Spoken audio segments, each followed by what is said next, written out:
От несчастных случаев не застрахован никто. Об этом свидетельствуют чрезвычайные происшествия, случающиеся ежедневно во всем мире. Поэтому тема готовности ответственных служб к оказанию первой необходимой помощи сегодня особо актуальна. В случае возникновения чрезвычайной ситуации одним специалистом службы гражданской обороны не справится, в связи с чем и создаются по всей стране сборные эвакуационные пункты. Одним из способов защиты населения от опасностей, возникающих при чрезвычайных ситуациях природного и техногенного характера, а также при военных конфликтах и при вследствие военных конфликтов, является эвакуация населения в бесхозные районы. Для непосредственной подготовки, планирования и проведения эвакуационных мероприятий решением руководителей гражданской обороны, муниципальных образований, а также предприятий, организаций и учреждений, дальше организации, создаются эвакуационные органы. Сборные эвакуационные пункты или по-другому СЭП создаются в мирное время на случай возникновения чрезвычайных ситуаций. За каждым из них закреплены объекты экономики, обеспечивающие их работу. СЭП предназначены для сбора, учета эвакуируемого населения, организованной отправки его в загородную зону. Они создаются на базе школ, учебных заведений, организаций, кинотеатров и других объектов. В Сибае подобных пунктов 12. Один из них, числящийся под номером 3, расположен на базе Сибайского института. Их существование оправдано, так как угроза возникновения чрезвычайной ситуации есть всегда, считают специалисты.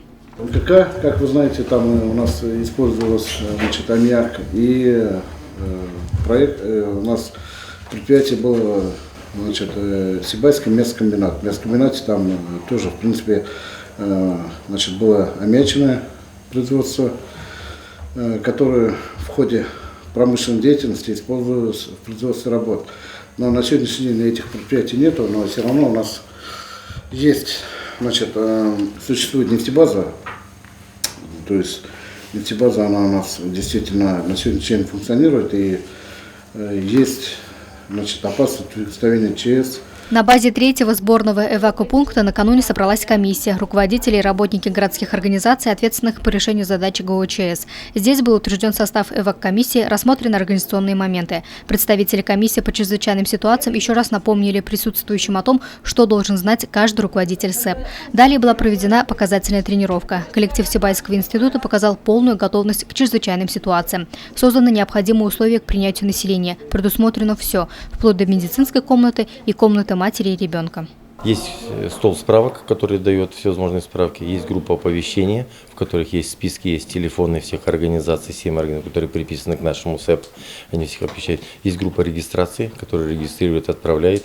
Есть группа формирования колонн, которая формирует колонны пешим порядком.